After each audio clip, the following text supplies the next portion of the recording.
السلام عليكم ورحمة الله وبركاته. ازاي يا جماعة عاملين ايه؟ يا رب تكونوا بألف خير.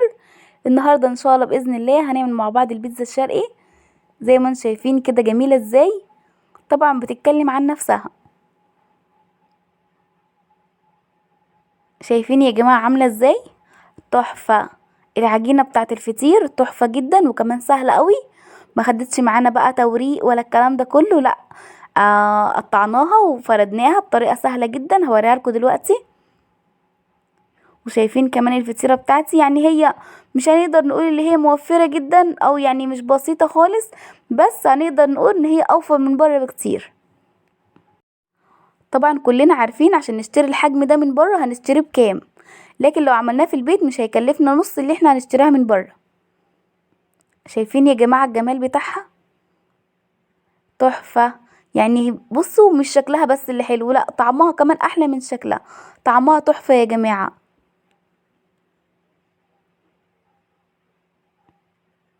كده بقى اتفرجنا بما فيه الكفاية، تعالوا بقى ندوق. طبعا هي سخنة دلوقتي لسه ما بردتش. شايفين الفطير بتاعي طري ازاي وجميل.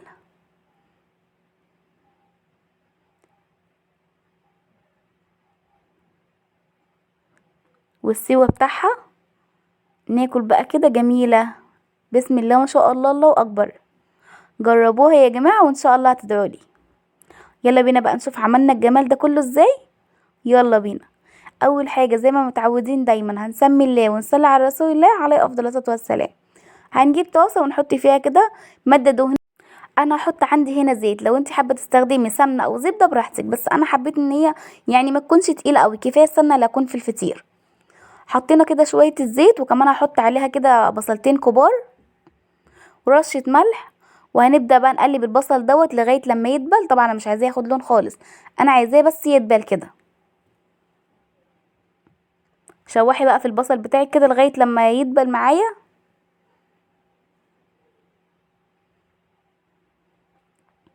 شايفين البصل متقطع رفيع ازاي؟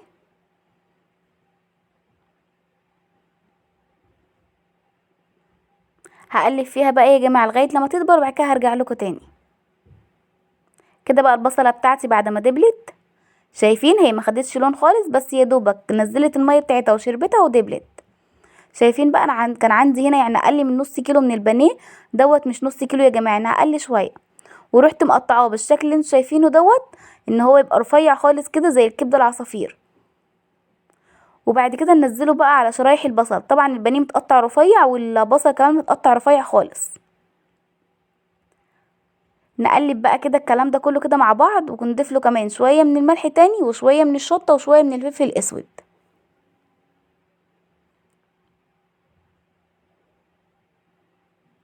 ونخليه بقى لغاية لما يستوي كده، هو تشويحتين كده يعني تقليبتين كده، وهيكون اتشوح معايا ويكون استوى. سبته على البوتاجاز كده لغاية لما استوى، وبعد كده هاخده بقى افضيه في البولة بتاعتي.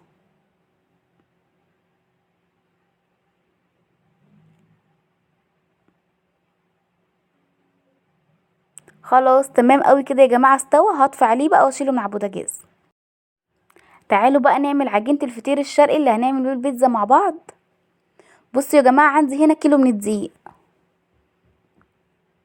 هنخله يا جماعة كويس كده، وممكن ما ننخلهوش عادي، بس طبعا زي ما احنا عارفين ان احنا لما ننخل الدقيق كويس دوت بيسهل علينا في العجين، وكمان يعني بيخلي العجينة ملمسها حلو كده. وكمان يعني احتمال يكون الدقيق في حاجة.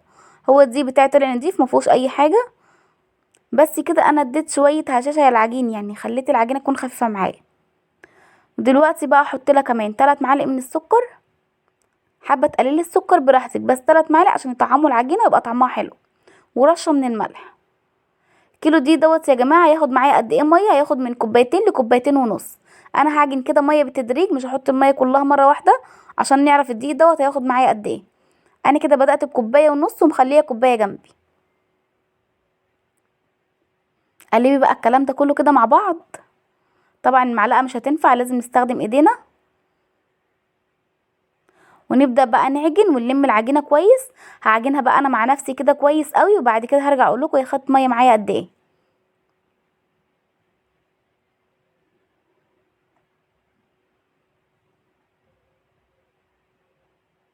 بصوا يا جماعه العجينه بتاعتي ديت خدت كوبايتين ونص، شايفين؟ انتوا ممكن تاخد معاك كوبايتين، كوبايتين وربع، كوبايتين ونص، على حسب نوع الدقيق بتاعك. هننزل بقى العجينه على الرخامه بتاعتي او البلانشه بتاعتي زي ما انا حطاه كده او المفرش، ونبدا بقى ان احنا نقطعها. انا عايزه يا جماعه دلوقتي اعمل 4 فطاير. 4 فطاير يبقى انا اقطع العجينه على 8 كور. لو انت حابه تعملي فطيرتين بس يبقى تنقصي الكميه، هتعملي نص كيلو دقيق. لكن انا عشان حابه ان انا اعمل 4 فطاير فعملت كيلو دقيق كامل. وهنا بيكون لك مطلق الحريه ان انت تعملي يعني تقطعي العجين براحتك، يعني قطعي بقى بالحجم اللي انت عايزاه. بس دوت هو الحجم المتوسط اللي انا هعمل بيه. بصوا يا جماعه نحاول على قد ما نقدر كده الكور تبقى قد بعض. هي يعني مش لازم تبقى بالميزان، بس يعني نحاول على قد ما نقدر ان هي الكور تبقى قد بعض. هنا كانت حته حاسه ان هي كبيره شويه فقطعت منها. ونقطع بقى بقيه الكميه بتاعتي.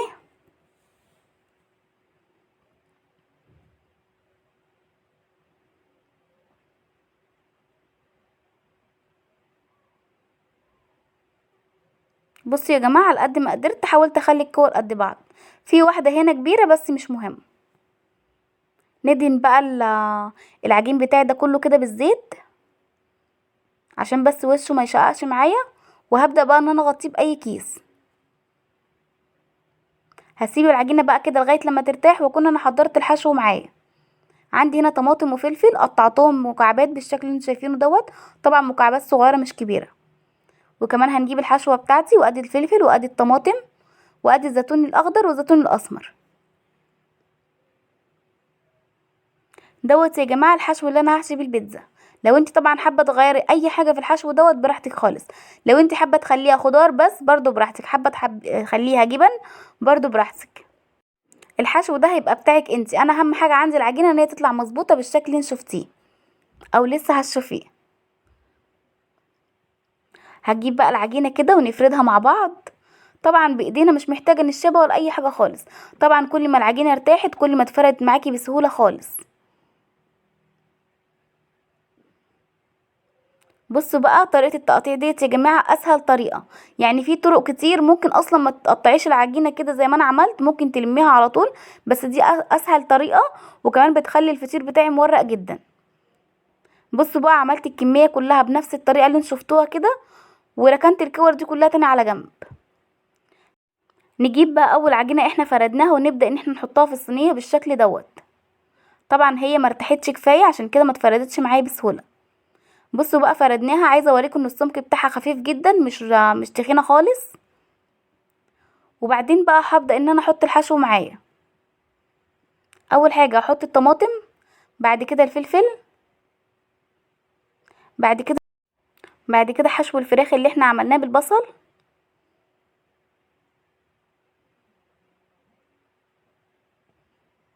اهوت يا جماعه. طبعا الحشو دوت ممكن تحطي سوسيس، ممكن تحطي لانشون، ممكن تحطي بسطرمه، ممكن تحطي لحمه مفرومه. اي حاجه يعني اي حاجه عندك، اي حشو عندك استخدميه. ولو ما عندكيش حشو خالص هيبقى كفايه الخضار والجبنه. ودلوقتي بقى كمان حطينا الزيتون ونحط كمان هنا شويه من الجبنه موتزاريلا. انا بستخدم يا جماعه جبنه موتزاريلا الحمد. لو حابه تحطي اي نوع موتزاريلا عادي خالص.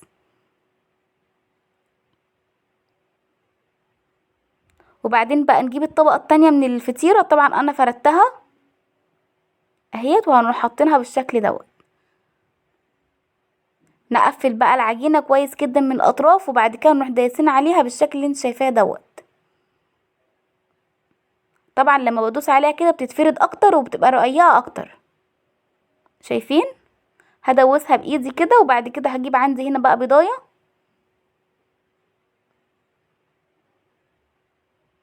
هجيب هنا بيضايه وهدهنها كده على الوش.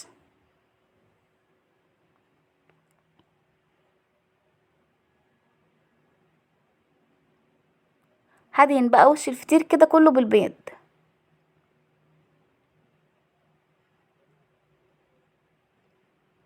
اظن سهله خالص يا جماعه.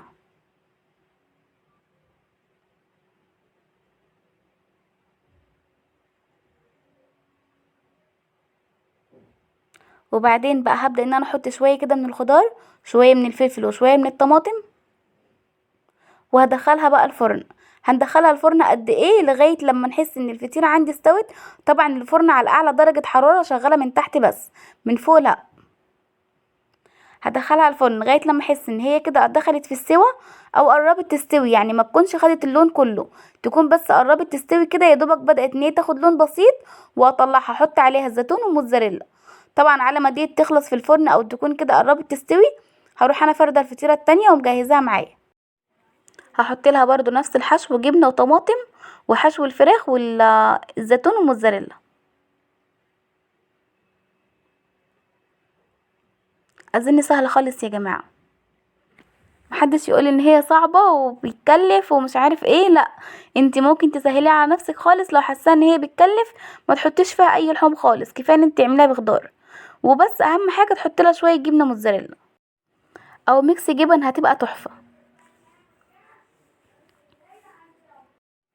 شايفين بقى؟ سهله خالص، اعمليها بنفس الطريقه بتاعتي ديت، وان شاء الله تظبط معاكي من اول مره، وكمان هتدعيلي عليها. نحط بقى كده كمان الزيتون الاخضر والاسود. حابه تستغني عن الزيتون خالص يا جماعه ما تحطيش، بس الصراحه بيطعمها وكمان بيديها ريحه حلو قوي، مش طعم بس وريحه كمان. حطينا كده شويه الجبنه موتزاريلا، وهنجيب بقى الفطيره التانية اللي احنا فردناها كده على بلانشا، ونروح حاطينها كده بالشكل دوت اهي. هنفردها كده فوق الفطيره ديت، وكده انا عملت بيتزا من طبقتين، بحشو في النص وحشو من فوق. لو انتوا طبعا حابين ان انتوا تخلوها طبقه واحده وبحشو من فوق بس، يبقى هنكتفي باللي تحت ديت، وممكن ما نحطش الطبقه اللي فوق ديت، يبقى كده مش تبقى محشيه في النص يا جماعه، كده احنا حشيناها من فوق بس. بس طبعا لو انا حباها تكون محشيه من النص، عشان كده عملتها بالطريقه اللي انتوا شايفينها ديت. شايفين يا جماعه؟ اظن سهله خالص. الوش بتاعها يا جماعه ممكن نكتفي بدهن البيض بس، نزوده شويه ونرش عليها رشه من السمسم وكمان شويه من حبه البركه، وندخلها الفرن ونسيبها لغايه لما تحمر، وهتبقى بألف هنا وشفا برضو، هتبقى جميله جدا. بس انا الصراحه حابه ان انا اعملها كلها كده وش بيتزا، مش حابه ان انا اخلي خالص من فوق تكون ساده اهي. زي ما انتم شايفين كده، ممكن بس نحط لها شويه من السمسم وشويه من حبه البركه ونحطها في الفرن. بس زي ما قلت لكم انا هحط لها شويه من الخضار عشان يبقى وشها وش البيتزا.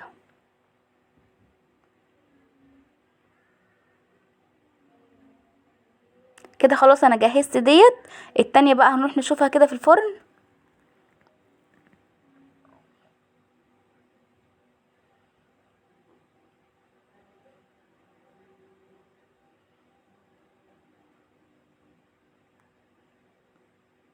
بس كده يا جماعه، نحط بقى ديت كده على جنب، وتعالوا مع بعض نجيب اللي في الفرن.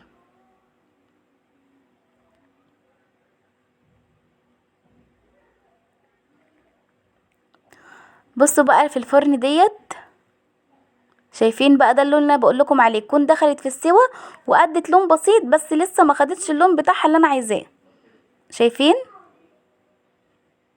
دلوقتي بقى هبدأ بقى ان انا احط عليها، اول ما الاقيها وصلت للشكل دوت، هروح حط عليها الزيتون والموتزاريلا، وارجع ادخلها الفرن واخليها بقى تاخد لون.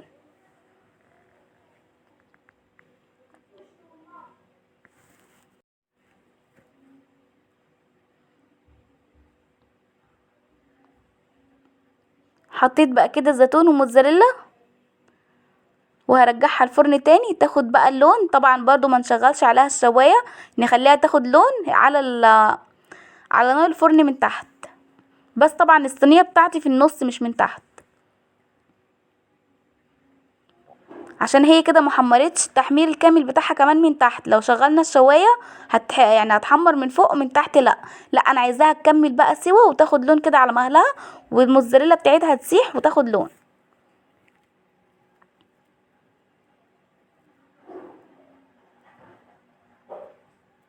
هي يا جماعه خلصناها، نرجعها بقى الفرن تاني.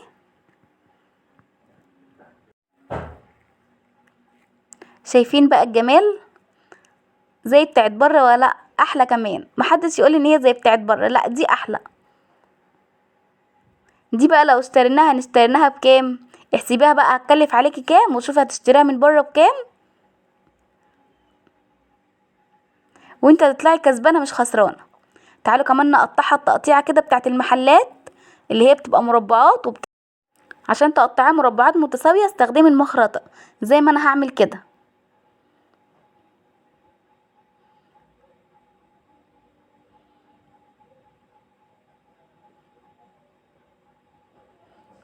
شايفين بقى خدت لون ازاي من تحت؟ سخنه جدا يا جماعه. بصي بقى، هاتي المخرطه كده وابداي بقى قطعيها كده مربعات بالشكل دوت اهيت. وبعد كده بقى نزليها على طبق التقديم وبألف هنا وشفا. ديت بقى جنبها كده شوية من الكاتشب، وكمان شوية من بطاطس المحمرة او كيس شيبسي، وبألف هنا وشفا على قلبكم. لو وصلتي بقى الفيديو لحد هنا، يا ريت ما تنسنيش في اللايك والشير وكمان الاشتراك للقناة عشان يوصلك مني كل جديد، وتابعوني وباي باي.